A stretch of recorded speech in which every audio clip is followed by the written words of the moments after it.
O Senhor esteja convosco.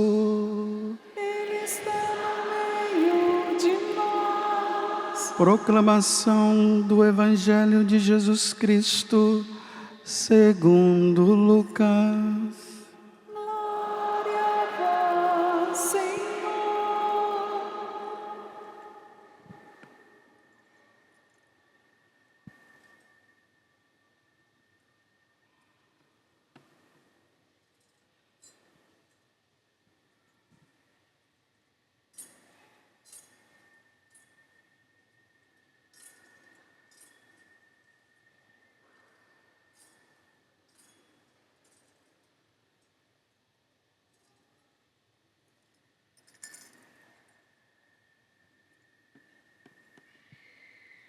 Naquele tempo, quando Jesus saiu a caminhar, veio alguém correndo, ajoelhou-se diante dele e perguntou: Bom mestre, que devo fazer para ganhar a vida eterna? Jesus disse: Por que me chamas de bom? Só Deus é bom e mais ninguém. Tu conheces os mandamentos: não matarás, não cometerás adultério, não roubarás, não levantarás falso testemunho, não prejudicarás ninguém. Honra teu pai e tua mãe. Ele respondeu: Mestre, tudo isso tenho observado desde a minha juventude. Jesus olhou para ele com amor e disse: Só uma coisa te falta. Vai, vende tudo o que tens e dá aos pobres, e terás um tesouro no céu. Depois, vem e segue-me. Mas quando ele ouviu isso, ficou abatido e foi embora cheio de tristeza, porque era muito rico. Jesus então olhou ao redor e disse aos discípulos: Como é difícil para os ricos entrar no reino de Deus. Os discípulos se admiravam com estas palavras, mas ele disse de novo: Meus filhos, como é difícil entrar no reino de Deus. É mais fácil um camelo passar pelo buraco de uma agulha do que um rico entrar no reino de Deus. Eles ficaram muito espantados ao ouvir isso e perguntavam uns aos outros: Então, quem pode ser salvo? Jesus olhou para eles e disse: Para os homens isso é impossível, mas não para Deus. Para Deus tudo é possível. Pedro então começou a dizer-lhe: Eis que nós deixamos tudo e te seguimos. Respondeu Jesus: Em verdade vos digo, quem tiver deixado casa, irmãos, irmãs, mãe, pai, filhos, campos, por causa de mim e do Evangelho, receberá 100 vezes mais agora durante esta vida: casa, irmãos, irmãs, mães, filhos e campos, com perseguições. E no mundo futuro, a vida eterna. Palavra da salvação. Senhor,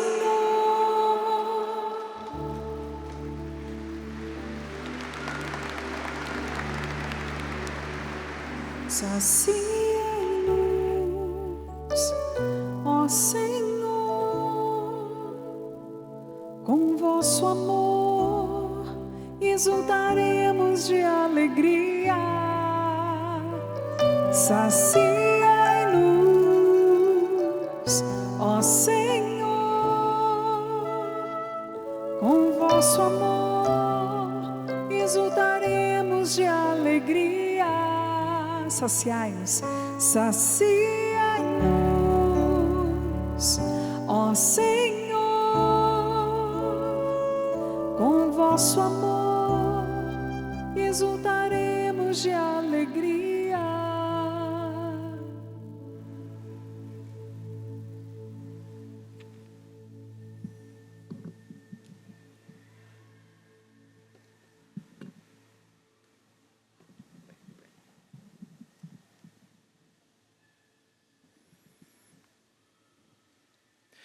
Um dos graves erros na leitura e interpretação da Escritura é quando nós aplicamos categorias do mundo para interpretar categorias da Bíblia. E uma delas é riqueza e pobreza. Qual é o limite entre uma e outra na Bíblia? Não existe. Até quando na Bíblia uma pessoa é pobre? A partir de quando na Bíblia uma pessoa é rica? E não me venha com os critérios do DIEESE, do Ministério da Fazenda, dos índices sociais. Isso é categoria humana. Primeira pergunta: quem é o pobre? E quem é o rico? Na Bíblia, com os critérios dela. Esse conceito, riqueza e pobreza, é um conceito relativo, e provo. Segundo aos Coríntios, capítulo 8, versículo 9, o texto é surpreendente. É com a Bíblia que pobreza e riqueza devem ser tratados, devem ser tratadas. Lá vai a primeira bomba. Vós conheceis a bondade de nosso Senhor Jesus Cristo, sendo rico, se fez pobre por amor de vós, a fim de vos enriquecer com sua pobreza. Sendo rico, fez-se pobre para nos enriquecer com sua pobreza. O ponto de partida na Bíblia para o discurso sobre pobreza e riqueza não é o pobre. A teologia bíblica não parte do pobre, parte do Cristo pobre. Segundo aos Coríntios 8, versículo 9. Sendo rico, fez-se pobre por vós, a fim de vos enriquecer por sua pobreza. Sendo rico, Deus, fez-se pobre, homem, obediente até a morte e morte de cruz, para nos enriquecer com essa pobreza de aniquilamento. E a riqueza que Ele nos dá é o seu sangue precioso, é o preço do nosso resgate. Segunda pontuação. Para nós ilustrarmos que riqueza e pobreza na Bíblia são conceitos relacionais e até certo ponto pontuais, aqui está o exemplo. Nesse exato momento, todos os que nos acompanham pelas mídias sociais e pela TV, se estão atentos na homilia, a condição de rico é minha, porque é minha obrigação enriquecer vocês com a palavra que não é minha. Agora eu sou o rico, vocês os pobres. Segundo aos Coríntios 8, 9. Mas vamos imaginar que termine a missa e eu tenho uma crise de cálculo renal. Pronto, me esbagaço no chão, fico ali gritando. Já tive uma crise dessa, não dei Jesus nem para o diabo. Ô dor infeliz. Eu sei o que é dor de parto, porque já tive uma que é muito mais grave do que dor de parto, que é pedra no rim. Pois bem, se eu tiver uma crise de cálculo renal, eu sou o pobre e o urologista é o rico. Porque ele sabe e eu não sei. Ele pode me ajudar e eu estou me estribuchando no chão. o maior bilionário do Brasil,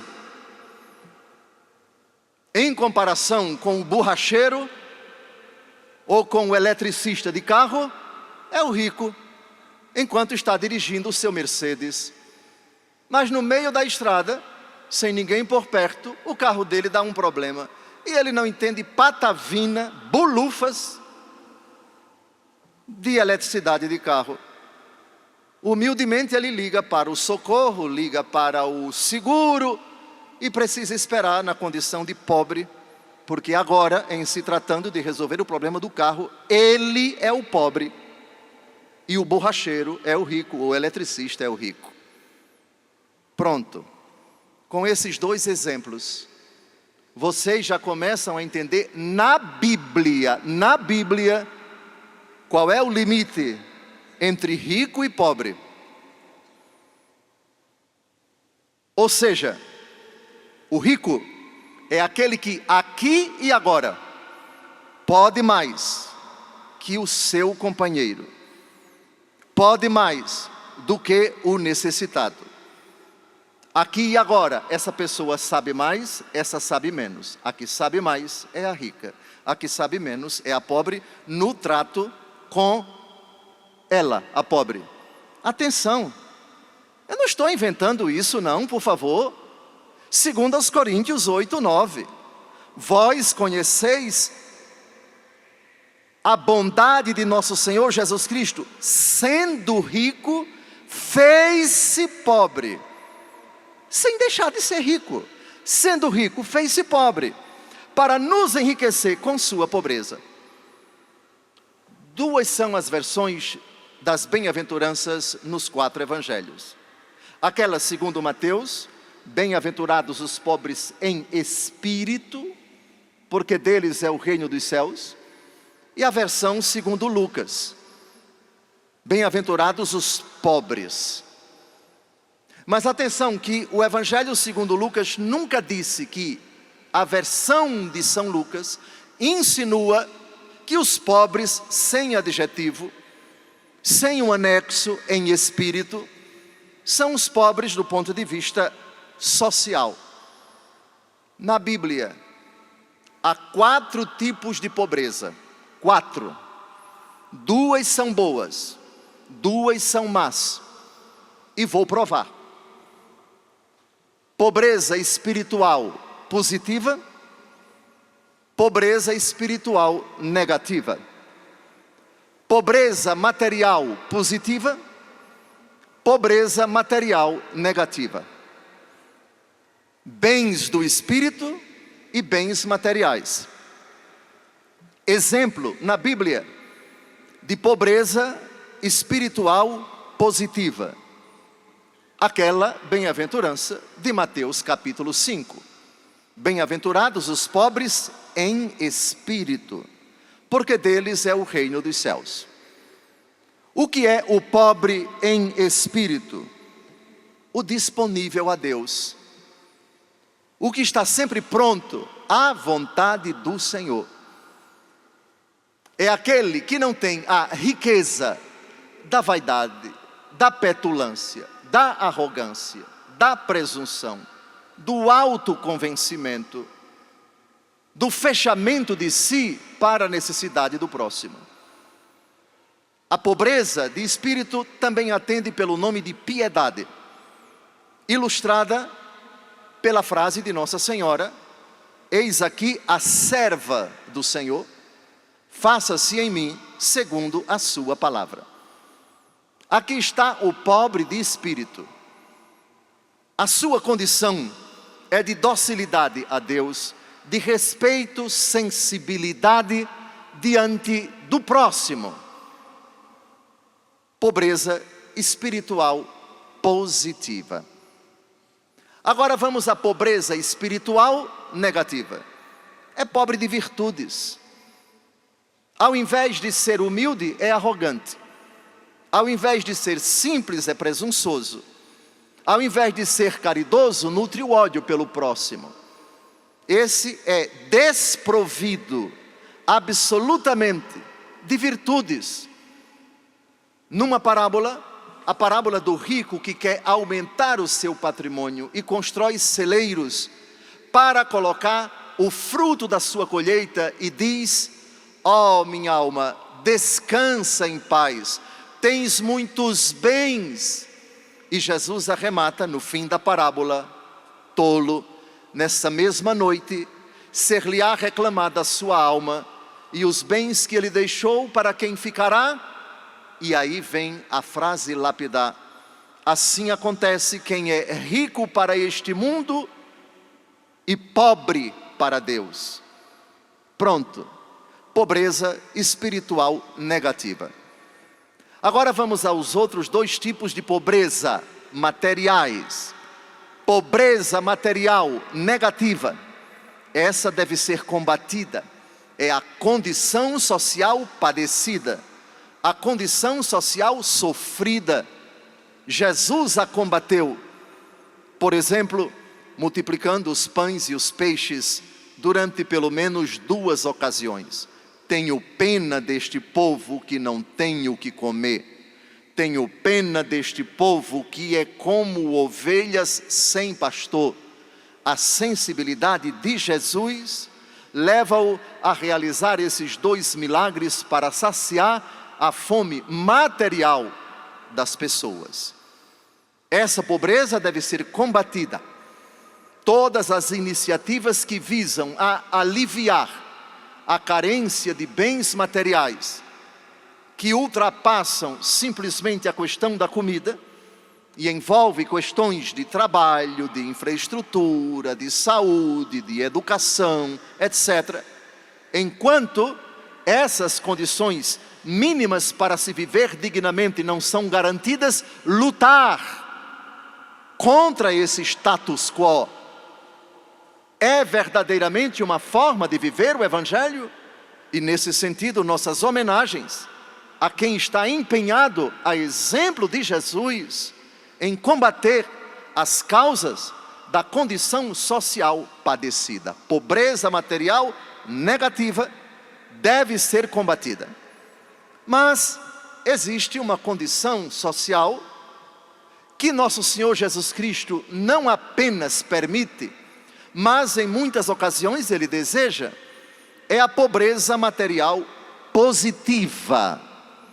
Estou dizendo isso, vou fazer somente 2 segundos de introdução para entrarmos no Evangelho, para que seja pontuada a distinção entre mandamento e conselho.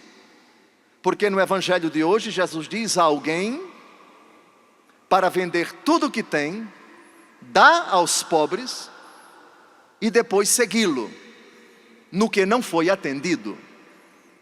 Mas primeiro vamos a esta categoria, pobreza material positiva. É aquela que liberta e eleva.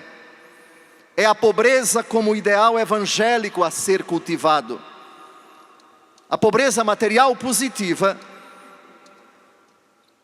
é aquela que, praticando a pessoa que pratica esta pobreza, possuindo os seus bens, deles não se desfaz, mas tem perante eles uma atitude de desapego e de desprendimento. Ademais, eles utilizam bem suas posses, sobretudo na prática da caridade, e finalmente humilham-se diante de Deus. Como eu gostaria que a respeito do tema da pobreza, você decorasse esse versículo do Salmo 62, o versículo 11. Se crescerem vossas posses e riquezas, a elas não prendais o coração. Vejam, o salmista não disse, se crescerdes vossas posses e riquezas, ireis para o inferno. Não. O salmista não disse, se crescerem vossas posses e riquezas, distribuam tudo para os pobres, porque isso é mal. O salmista não disse isso. Se crescerem vossas posses e riquezas, a elas não prendais o coração. Agora vocês já entendem Porque Jesus disse para o jovem rico: venda tudo que você possui, dê aos pobres, depois você vai me seguir. O problema desse jovem não era o que ele tinha, era a prisão em que ele se encerrou quando ele se tornou escravo do que possuía. Esse salmo é importantíssimo para que nós nos relacionemos bem com nossas posses. A questão da riqueza e da pobreza, em termos de comparação, para Deus é bobagem. Você ficar preocupado com isso, ou afirmar: eu tenho mais do que fulano, fulano tem mais do que eu, logo se fulano tem mais do que eu, ele é rico e eu sou pobre. Isso não procede. Atenção!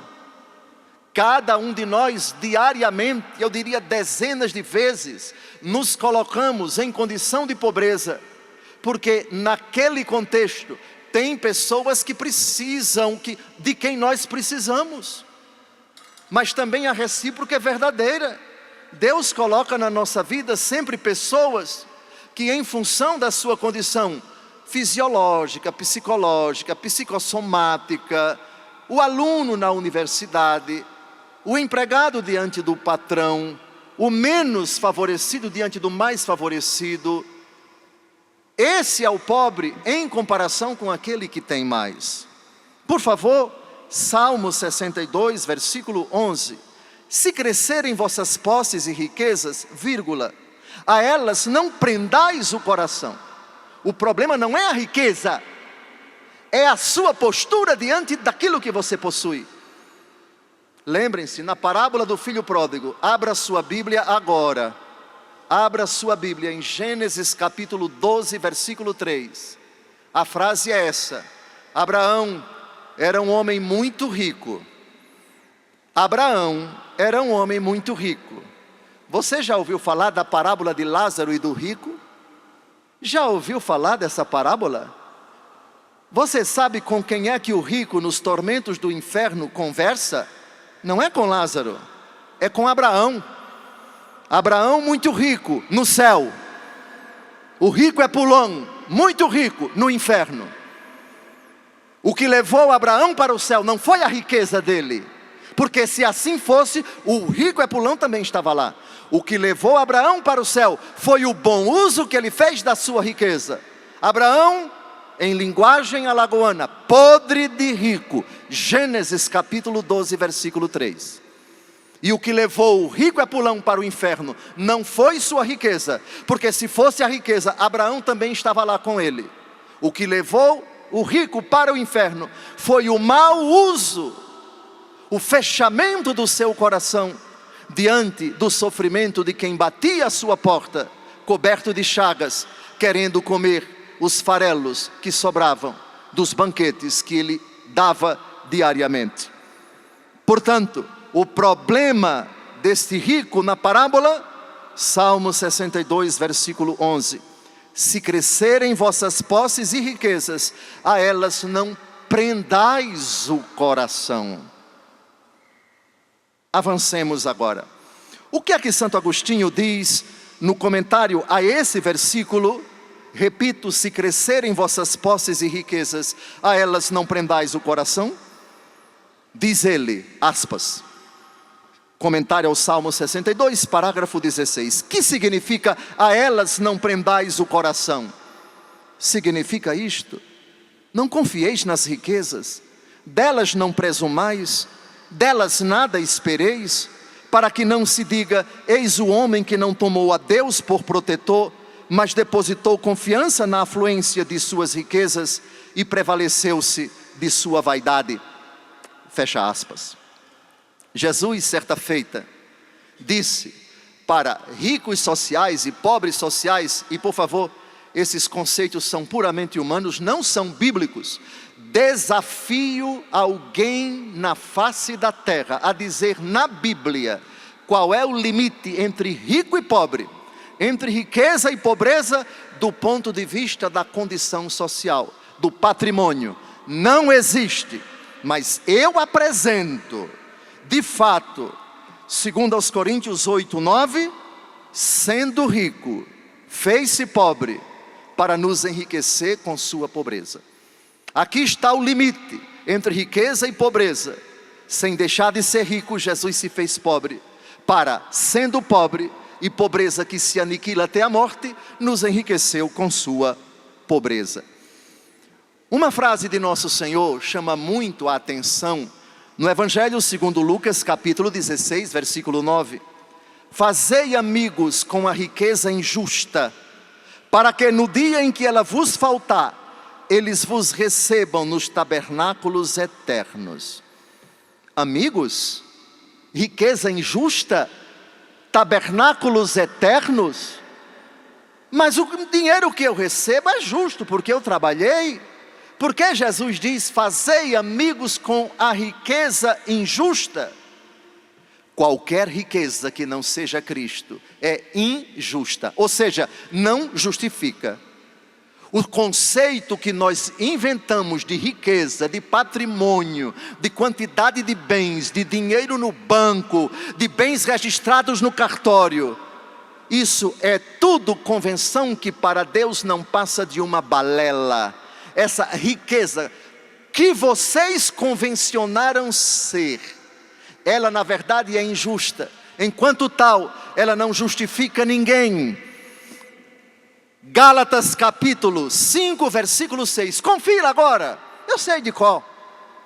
Nem a circuncisão justifica, nem a incircuncisão, mas a fé que age pela caridade. Aqui está a riqueza justa, a fé que age pela caridade. A riqueza injusta é aquilo que Deus dá para você, é o bem de que você dispõe, ou melhor, aquilo que Deus emprestou para você. Você acabou de entender agora o que significa riqueza injusta. A riqueza justa, Gálatas capítulo 5, versículo 6. A fé que age pela caridade. Essa é a riqueza justa. O homem é justificado pela fé em Jesus Cristo, diz o apóstolo Paulo, e não pelas obras da lei de Moisés. Portanto, riqueza injusta não são categorias humanas, são categorias a partir de Deus. Essa frase saiu dos lábios de Jesus, o rico, o justo por excelência.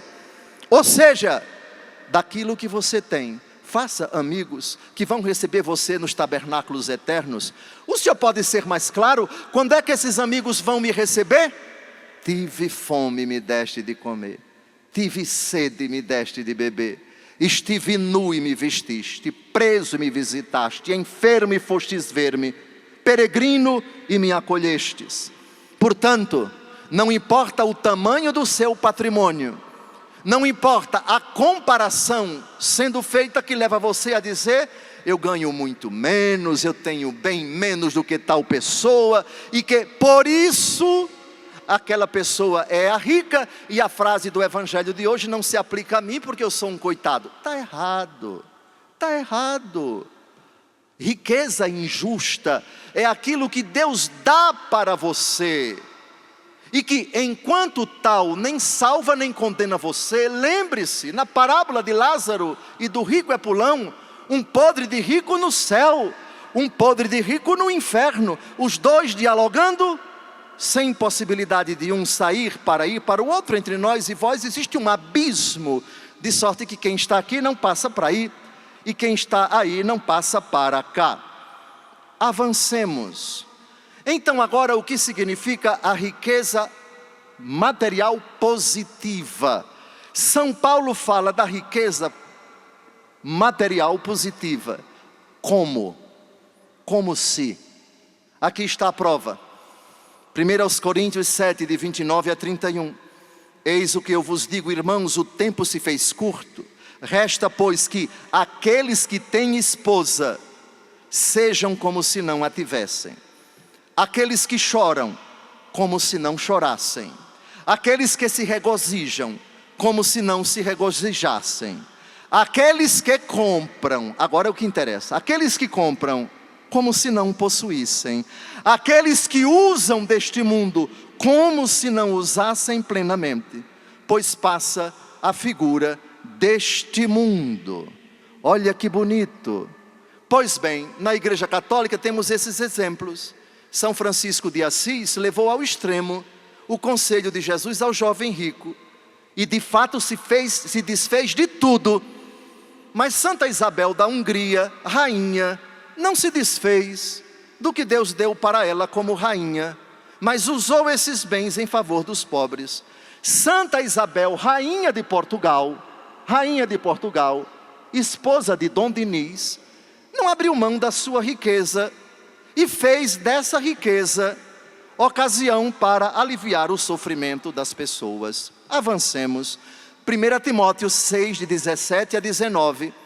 Aos ricos deste mundo, exorta-os que não sejam orgulhosos, que não coloquem sua esperança na instabilidade da riqueza, mas em Deus, que nos provê tudo com abundância para que nos alegremos.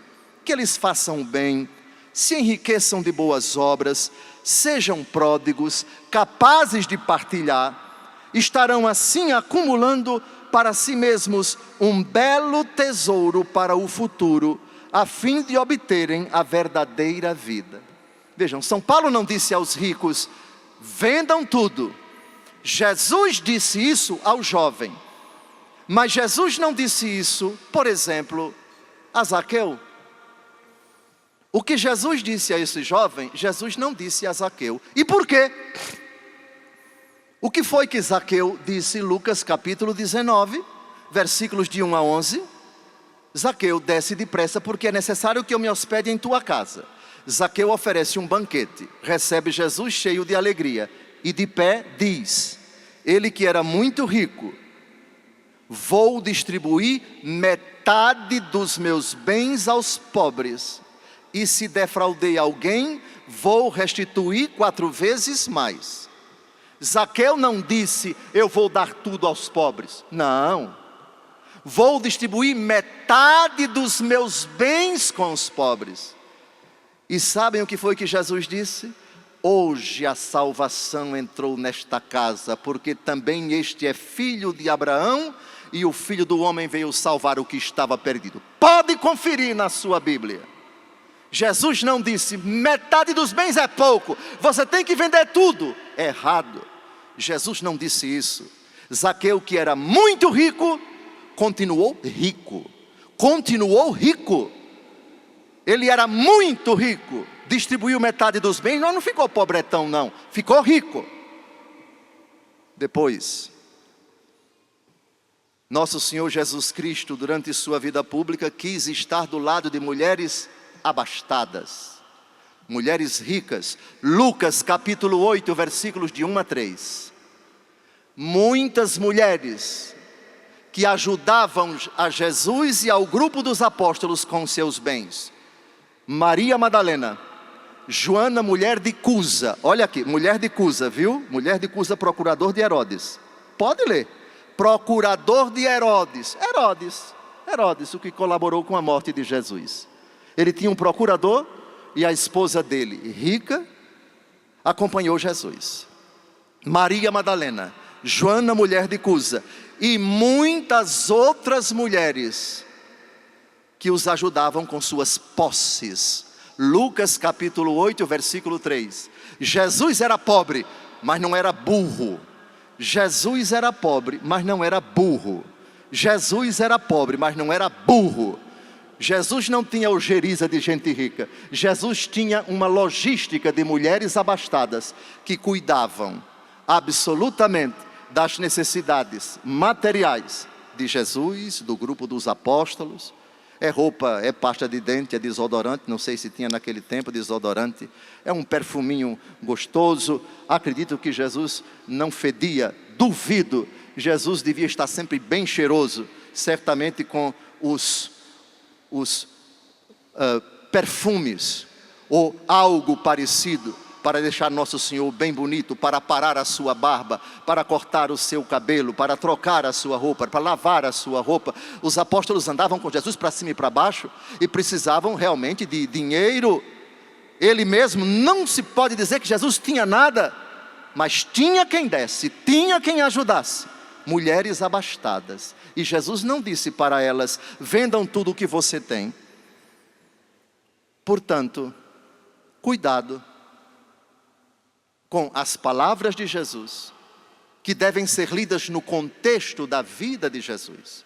Com essa introdução de 2 segundos, vamos ao próximo segundo, que é a explicação do Evangelho de hoje. E o Evangelho de hoje diz exatamente isso.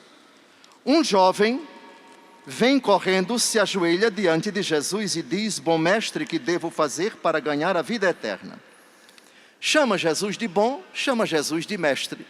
Jesus é bom, mas Jesus não é apenas mestre.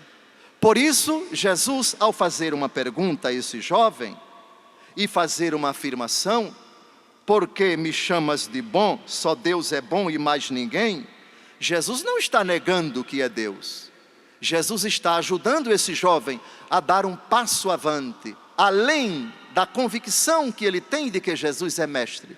Jesus quer ajudá-lo a que ele compreenda e creia que Jesus é mestre, mas é Deus. Bom é o qualificativo que é exclusivo de Deus por antonomasia, por essência.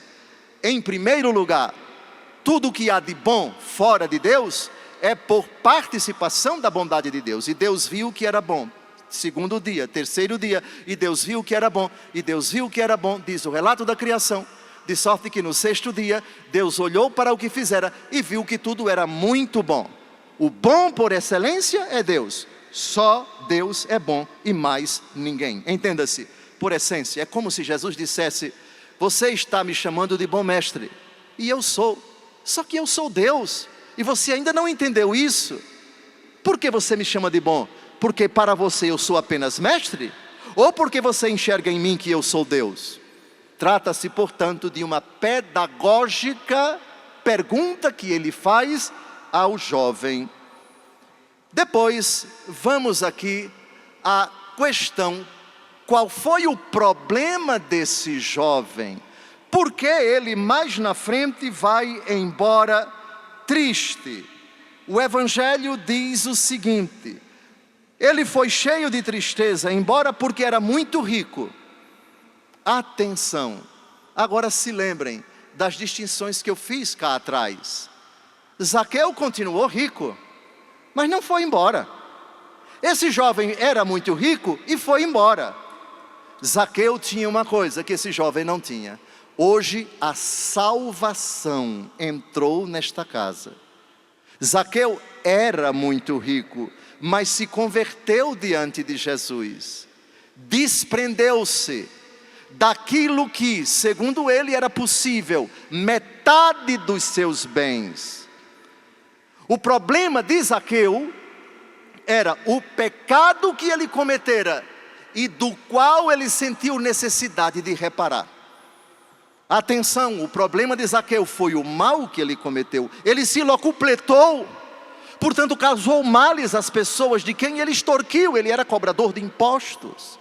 Agora o sinal do arrependimento é reparar o mal cometido, metade dos bens aos pobres, e restituir 4 vezes mais, ou seja, 400% daqueles que ele havia defraudado.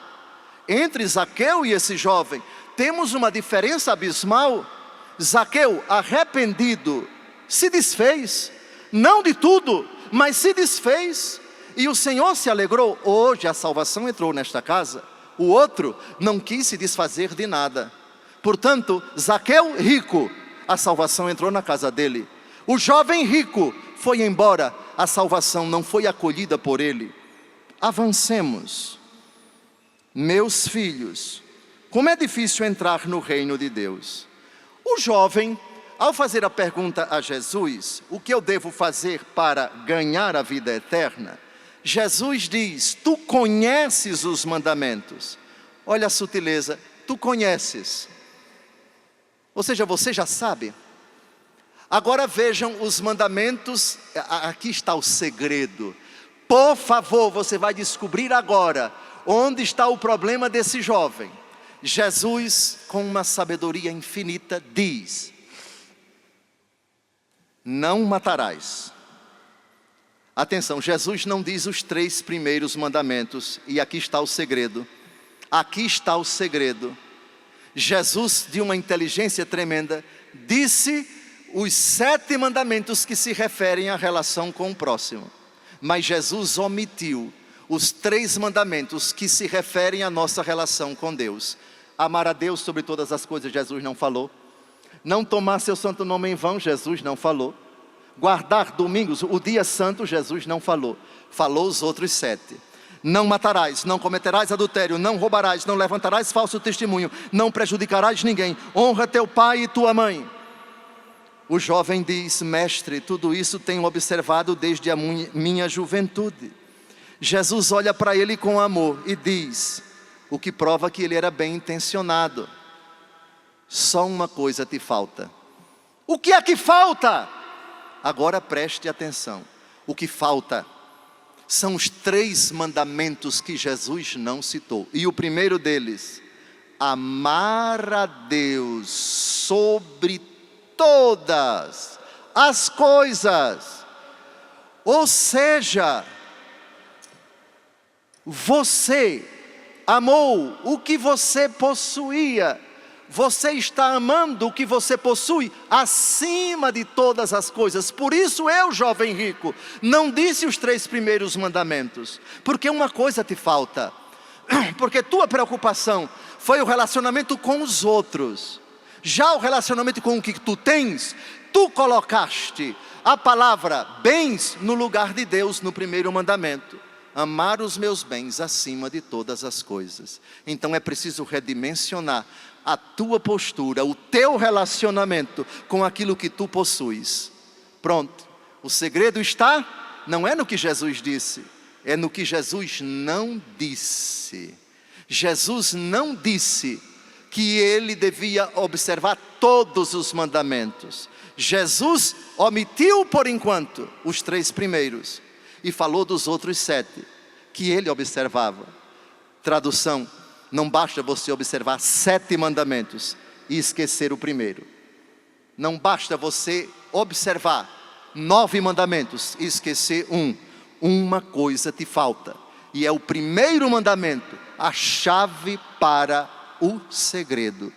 Porque esse jovem estava entranhado como escravo, como submisso, como servo, como dependente, como uma criatura que se dobra diante de um ídolo. Eis o problema desse jovem. Avancemos, irmãos. Em Lucas 16:13, Jesus diz: ninguém pode servir a 2 senhores. Com efeito, ou odiará um e amará o outro, ou se apegará a um e desprezará o outro. Não podeis servir a Deus e ao dinheiro.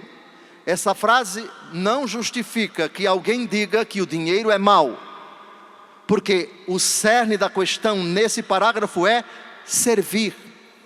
Servir. Quem serve ao dinheiro é servo dele. O que Nossa Senhora diz: eis aqui a serva do Senhor. O que endeusa aquilo que possui diz: eu sou o teu servo, o mamon, o dinheiro. Portanto, o problema não é o dinheiro, mas a postura diante dele para servi-lo, viver em função dele, nutrir por ele uma relação de subserviência. Ele é o Senhor, o sentido, a razão da vida dessa pessoa. Amados, agora vamos nesse mesmo evangelho fazer uma distinção entre preceito ou mandamento, se nós quisermos, e conselho. Jesus, ao falar dos mandamentos, diz preceitos para esse jovem, mas venda o que possui é um conselho. Vamos à distinção que é da Igreja Católica Apostólica Romana, a distinção entre mandamento e conselho. Não está nos mandamentos que você tem que ser pobre. Não, nos 10 mandamentos não tem isso, seja pobre. Não, porque não é mandamento, mas conselho. Primeiro, parágrafos 1973 e 1974 do Catecismo. Além de seus preceitos, a nova lei comporta também os conselhos evangélicos. A distinção tradicional entre os mandamentos de Deus, evangelho de hoje, observe os mandamentos, E os conselhos evangélicos se estabelecem em relação à caridade, perfeição da vida cristã. Os preceitos, os 10 mandamentos, se destinam a afastar tudo que é incompatível com a caridade. Já os conselhos têm por meta afastar o que, mesmo sem lhe ser contrário, pode constituir um obstáculo para o desenvolvimento da caridade. Os conselhos evangélicos manifestam a plenitude viva da caridade, que jamais se mostra satisfeita por não poder dar mais. Atestam seu dinamismo e solicitam nossa prontidão espiritual. A perfeição da nova lei consiste essencialmente nos preceitos do amor a Deus e ao próximo. De um lado, os conselhos indicam caminhos mais diretos, meios mais fáceis e devem ser praticados conforme a vocação de cada um. Mas vamos ser mais claros com São Francisco de Sales, o pai espiritual dos salesianos de Dom Bosco, portanto pai espiritual do Monsenhor Jonas Abib. No seu Tratado do Amor a Deus, capítulo 6, parágrafo 8, São Francisco de Sales diz: Deus não quer que cada pessoa observe todos os conselhos, mas apenas aqueles que são convenientes, conforme a diversidade das pessoas, dos tempos, das ocasiões e das forças, como o exige a caridade, pois ela, como a rainha de todas as virtudes, de todos os mandamentos, de todos os conselhos, em suma, de todas as leis e de todas as ações cristãs, a todos e todas dá seu grau, sua ordem, o tempo e o valor. Pronto, 2 irmãos, um quer entrar numa ordem religiosa onde se exige o voto de pobreza, é um conselho evangélico, ele quer viver a caridade. O outro irmão, também caridoso, diz: obrigado, meu irmão, pelo seu exemplo, Deus abençoe sua vida, mas Deus está me chamando para viver a pobreza na minha condição de jovem universitário que está fazendo o mestrado e o doutorado, e eu aspiro em desempenhar uma boa profissão e me realizar profissionalmente, até porque eu terei, com um bom emprego, mais condições de ajudar as pessoas. O conselho evangélico foi entendido pelo primeiro irmão de uma forma radical, segundo o carisma de uma ordem ou de uma congregação.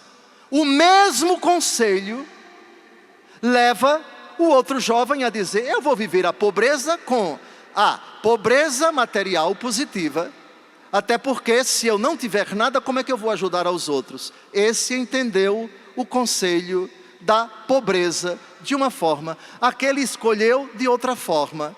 Muitas modalidades de viver o único conselho de nosso Senhor. Para Zaqueu, metade dos meus bens, Senhor.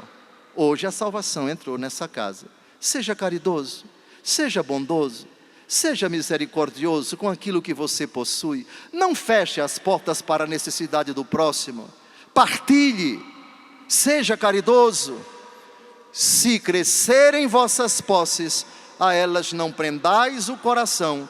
Salmo 62, versículo 11. O segundo filho, o segundo irmão diz para o primeiro: Deus abençoe você na sua vida de pobreza, no convento, no claustro, na cartucha, ou em qualquer outro segmento completamente desprendido. Deus abençoe sua vida, meu irmão. Eu vou seguir o Salmo 62, versículo 11. Se crescerem vossas posses e riquezas, a elas não prendais o coração. Aqui, um elogio a todos os sócios da TV Canção Nova, da Rede Século XXI, que com suas posses ajudam a manter essa obra santa, a da Século XXI, de todas as TVs católicas, sem se desfazerem dos seus bens, um sinal de generosidade que oxalá também se traduza para os indigentes, para os pequenos, para os sofridos.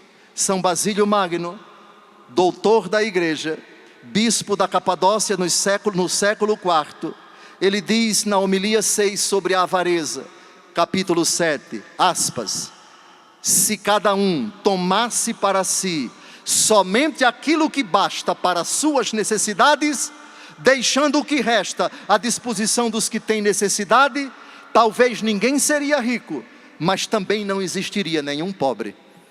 Eita sabedoria, cabra macho esse bispo. Está no céu, interceda por nós, querido irmão. Santo Agostinho, na obra sobre os bens conjugais, capítulo 21, parágrafo 25, diz: sofrer fome e pobreza é condição comum a todos os homens, mas saber sofrê-las e suportá-las é algo reservado às almas grandes. Do mesmo modo, quem é que não sabe nadar na abundância? Porém, saber abundar é próprio apenas daqueles que não se deixam corromper na abundância. Fecha aspas. Santo Agostinho, em outra ocasião, no comentário ao Salmo 48, sermão 1, parágrafo 3, diz: tenha alguém muitas riquezas em dinheiro, se não se orgulha por causa disso, é pobre. Outro, não tenha coisa alguma, mas ambiciona e se orgulha, Deus o coloca entre os ricos e os condenados. Agora vem o arremate de Santo Agostinho. Deus interroga o coração dos ricos e dos pobres, e não o tesouro de sua casa. Fecha aspas. São João Crisóstomo, bispo e doutor da igreja, na sua epístola, comentário à epístola aos Filipenses, capítulo 2, parágrafo 19. Não é indigente o que nada tem, mas o que deseja muito. Não é rico o possuidor de muitos bens, mas o que de nada precisa. Que adianta, com efeito, possuir a terra e viver mais infeliz do que aquele que nada tem?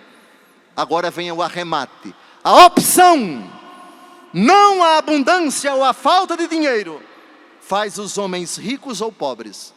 Eu vou repetir. A opção, não a abundância ou a falta de dinheiro, faz os homens ricos ou pobres. Tem rico com coração de ouro, tem pobre com espírito de porco. Aqui não foi São João Crisóstomo, aqui fui eu mesmo. São Leão Magno, Papa, doutor da igreja, sermão 89, parágrafo 6, aspas: admiravelmente dispôs a divina providência que na igreja existam pobres santos e ricos bons, para que reciprocamente se beneficiem da mesma diversidade, pois os que recebem agradecem a Deus para esperar o eterno prêmio, e os que repartem também dão graças ao Altíssimo. São Cesário de Arles, Gália, atual França, sermão 92, versículo 18, aspas: há pobres coléricos, soberbos, avaros e sensuais, aos quais a pobreza de nada lhes serve para o céu. Também há ricos humildes e mansos, aos quais as riquezas não serão impedimento para a sua salvação, porque usam delas com desprendimento em seus corações. E para concluir, São Clemente de Alexandria, que tem uma obra chamada Qual Rico Pode Se Salvar? Capítulos 13 e 14, ele diz, e com isso já caminho para o encerramento dessa homilia: como seria vantajoso se alguém possuindo bens suficientes e não se aborrecesse porque os possui, e ajudasse aqueles a quem convém ajudar. Pois como haveria partilha entre os homens se ninguém tivesse nada? Esse modo de pensar não estaria por acaso em contraposição e em conflito com muitos outros e bons modos de pensar do Senhor? Fazei-vos amigos com a riqueza injusta, para que no dia em que ela vos faltar, eles vos recebam nos tabernáculos eternos. Ajuntai para vós tesouros no céu, onde não os consomem nem as traças nem a ferrugem, e os ladrões não furtam nem roubam. Como se poderia dar de comer a quem tem fome, e de beber a quem tem sede, vestir quem está nu, hospedar quem não tem teto, se todos estivessem privados dessas coisas? Pelo contrário, Jesus mesmo foi hospedado por Zaqueu, por Levi, por Mateus, todos eles ricos e publicanos, e lhes ordena não de se desfazer das riquezas, mas depois de ter ensinado a posse justa e eliminado a injusta, anuncia: hoje a salvação entrou nesta casa. Desta forma, louva o seu uso e com esse acréscimo ordena também a partilha, isto é, dar de beber a quem tem sede, dar pão a quem tem fome, acolher quem não tem teto, vestir quem está nu. Portanto, não se deve desfazer-se das riquezas que ajudam o próximo. Elas são posses, na medida em que são possuídas, e bens enquanto vantagens úteis, preparadas por Deus em benefício dos homens. Se tu utilizas um instrumento com arte, ele é capaz de arte. Se não tens arte, tira um bom proveito da tua incapacidade, sem ser a causa dela. A riqueza também é uma dessas ferramentas. Tu podes usá-la com justiça, está ao teu serviço para a justiça, mas pode-se também usá-la injustamente. Eis o problema do jovem rico. Tu podes, neste caso, ela se manifesta como ministra da injustiça. Por sua natureza, ela, a riqueza, está a serviço, mas ela não decide. Portanto, não se deve questionar. O que em si não é um bem nem um mal, mas aquele que, podendo usar essas coisas para o bem ou para o mal, de acordo com sua escolha, é por isso mesmo a causa. Essa coisa é a mente do homem, que tem em si tanto um critério livre, como a livre escolha do uso das coisas que lhe foram dadas. Assim, deve-se eliminar, não os bens, mas as paixões da alma, que não permitem o melhor uso dos bens. Fecha aspas. O bispo, às vezes, se prolonga na homilia, mas esse tema precisava de uma pontuação e uma matização, porque aos que satanizam a riqueza enquanto tal, e divinizam a pobreza enquanto tal, o problema está no coração do homem, que administrando qualquer quantidade de bens que Deus coloca à sua disposição, pode se tornar rico no céu como Abraão. Gênesis 12, versículo 3, muito rico. E na parábola do filho pródigo, ou o rico é pulão que foi para o inferno. Um foi por causa de uma decisão do coração e não do que possuía. O outro foi para o outro lado, não porque ele possuía, mas porque soube usar bem aquilo que ele possuía. Filhos, o bispo não fugiu da palavra de Deus. Ele é escravo dela, apaixonado por ela e também pelos padres da igreja.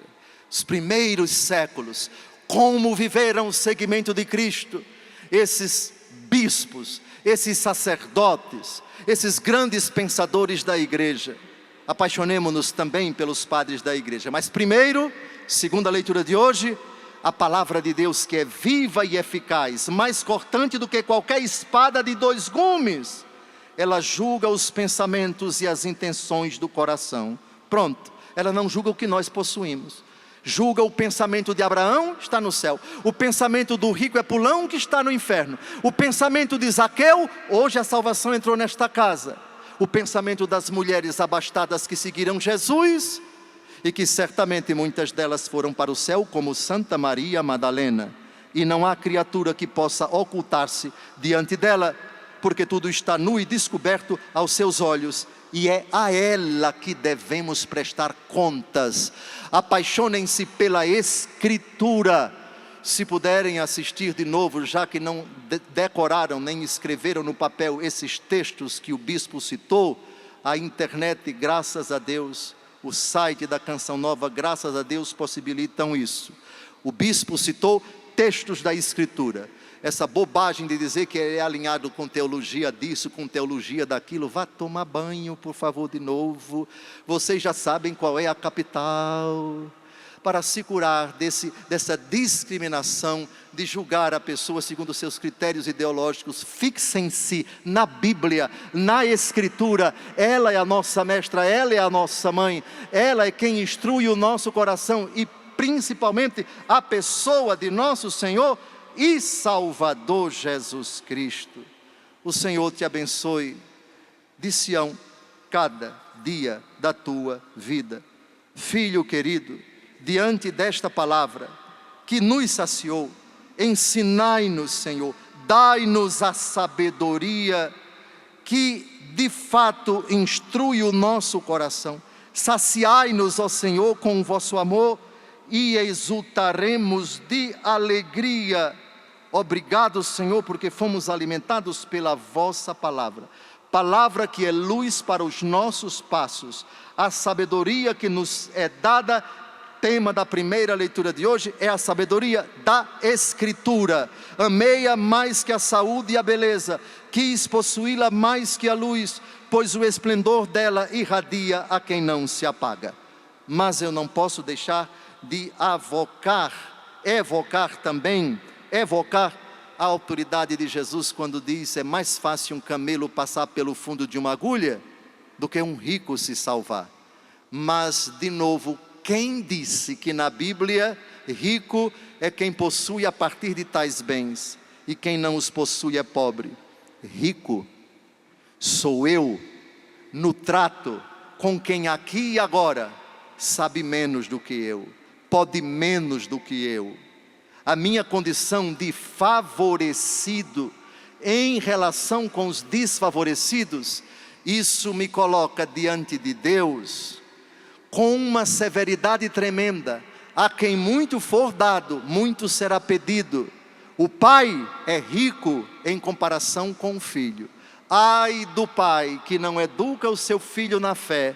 Aqui está o rico. É mais fácil um camelo passar pelo fundo de uma agulha do que um pai se salvar, do que um padre se salvar, do que um funcionário se salvar, do que qualquer pessoa se salvar. Quando Jesus diz isso, Ele está falando de todos os seres humanos. Esqueçam categorias sociológicas, econômicas, políticas, antropológicas, financeiras. Rico na Bíblia é quem aqui e agora pode mais, sabe mais, quer mais, tem mais condições do que o outro. Quem pode fazer e não faz, peca.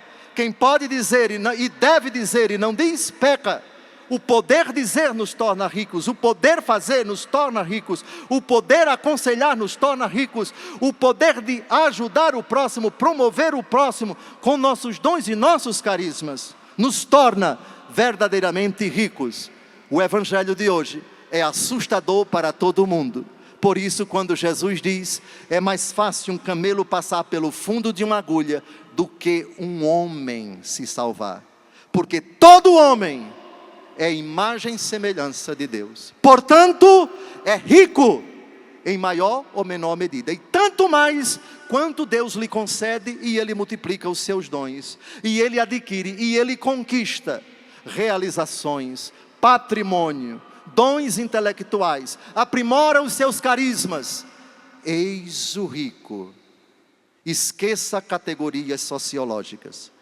O texto é assustador, mas olhemos para o Senhor com alegria. Ele que disse: para Deus nada é impossível. Se nada é impossível para Deus, como não responder, como não terminar a homilia com Filipenses capítulo 4, versículo 13.